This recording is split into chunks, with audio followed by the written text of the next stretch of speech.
What's up, y'all? I'm April Woodard. Welcome back to the Media Brew. We're bringing you the latest in pop culture that is piping hot. So today we're talking about the Super Bowl. So let's jump right in. Yeah, well, I thought the fact that the Super Bowl was in Miami, that kind of gave me the vibe that it was going to be a type of Spanish, feel for the Latina. performance, for the halftime show. And then them bringing out J-Lo and Shakira, two Latinas. This is the first time ever they ever done this. I feel like this was the year to do that. So, they got kind of political too. So talk to me about that. Yeah, so they were in cages on the stage, and that represented the kids that they took from, the ICE came in, took from their homes and their families. And they put them in cages. They were basically symbolizing what's going on all around the country and the deportation things that are happening. They're just bringing awareness to that and making sure that everybody knows what's going on. They also wore white t-shirts and it had USA on it, so I felt like that was a big statement. Right. It had a lot of shots directed straight to the Trump administration. With J-Lo's jacket, her coat, it was the USA flag on the outside, and Versace, by the way, and then on the inside, Get that straight. right? Right. And on the inside, it was the Puerto Rican flag, and I took that as her trying to say that Puerto Rico is a part of the USA when Trump didn't, help them when all that was going on. Right. And she's making sure that she's representing both parts of her culture. Yes, she's American, but she has that Puerto Rican background. She just wants to make sure it's shown. Yeah. Right. It's important that she represents both entities within herself. Okay, well, if anybody was upset, it was Nancy in Nebraska, right? Nebraska Right. Nancy. Right. You had all of She these is. people who were upset. The evangelicals were very upset, saying that it wasn't appropriate for kids. What did you think, Hannah? I think that how can you say it's not appropriate for kids when these are happening to kids? The kids are going through this themselves, so how can it not be appropriate? They just don't want to show what they're truly doing. Okay.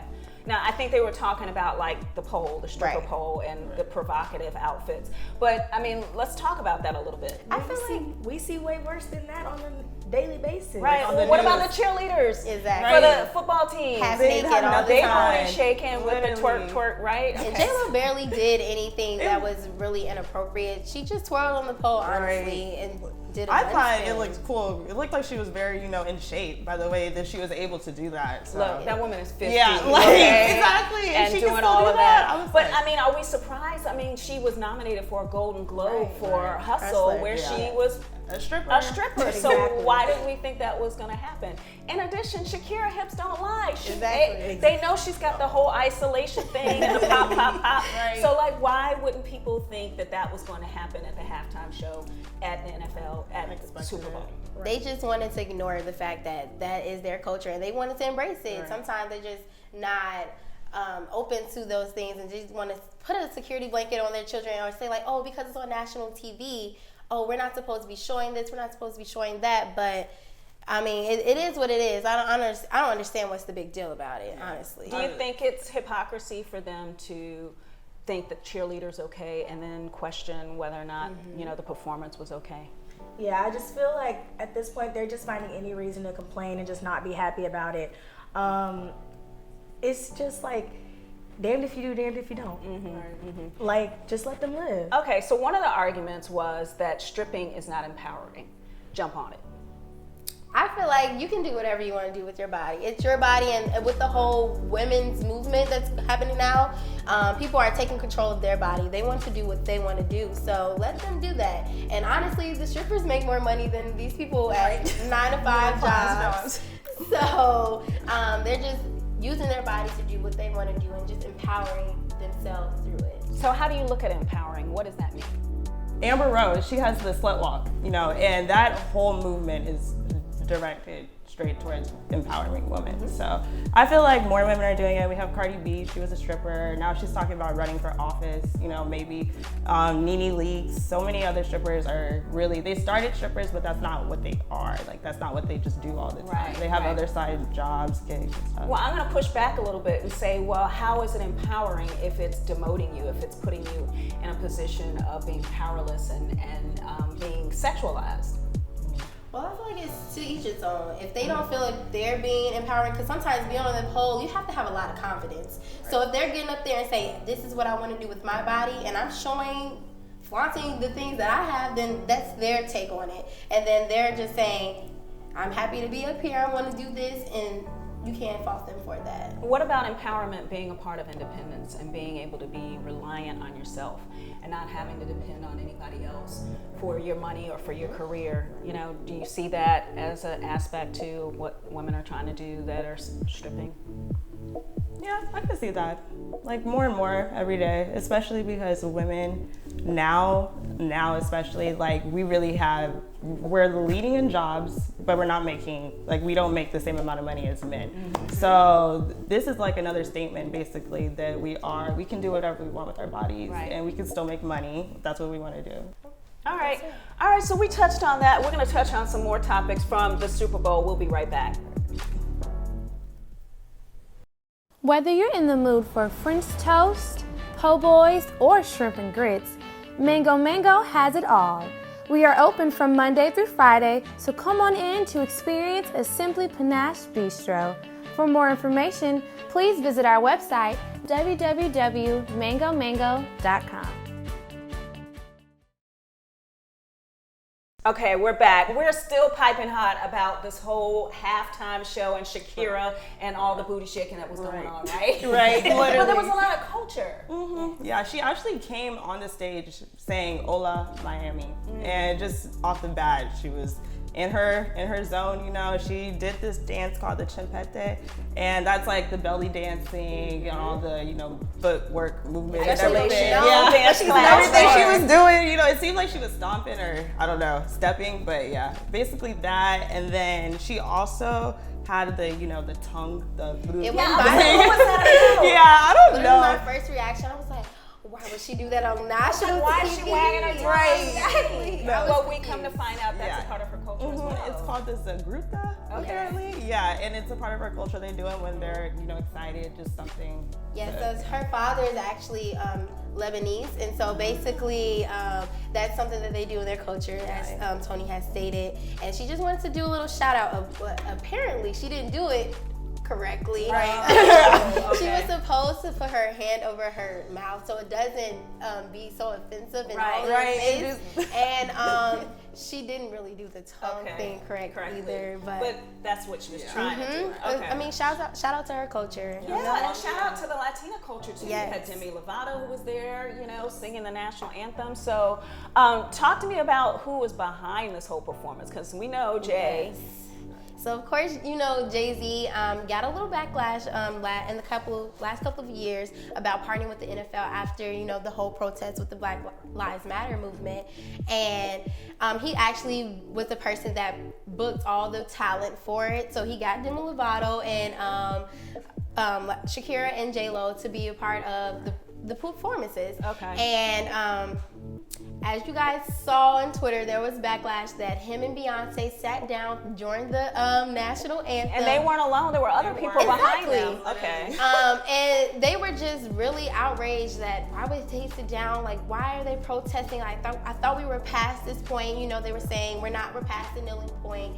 And he said, Jay-Z spoke at Columbia on Tuesday, and he was saying that if I was going to do a protest, you would know it would be a protest. Mm-hmm. And he said, boo. He said, I would never do that in front of my wife and daughter.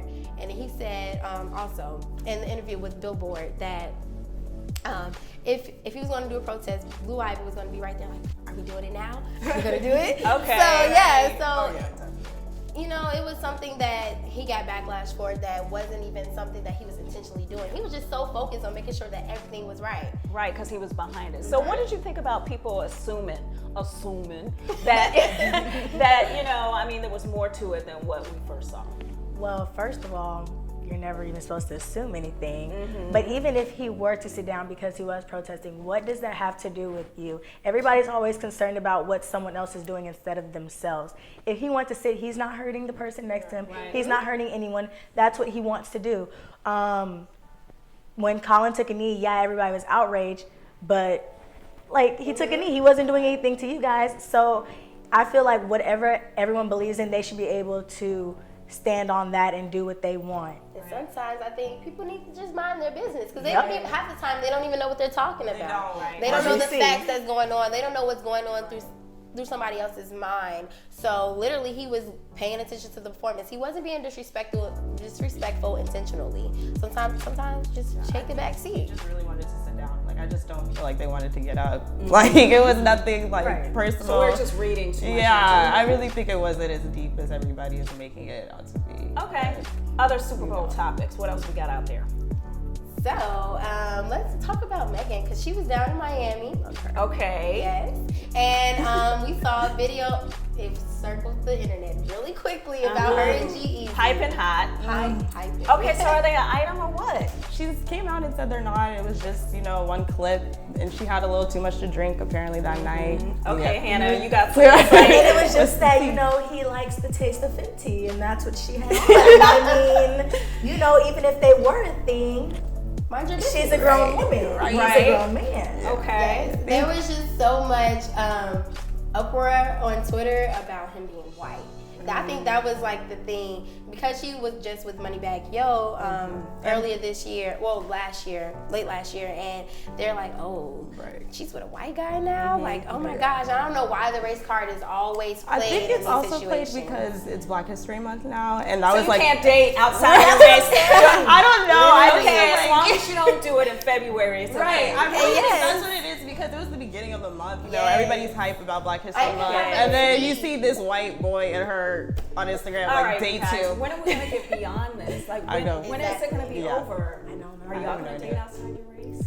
If I'm open. I'm open to it. not saying no, but ideally, like, I would have to talk to my parents, and like. What they gonna do? Yeah, I mean, Exactly. oh, I feel like see, I'm my the person. I am attracted to the person itself, like not the right. race, not anything else other than you as a person. But we have to have the same beliefs. I'm really big on that, and just make sure that we're. And that's kind of why, like, just for being a Black female, I feel like nobody else can understand you like a Black male.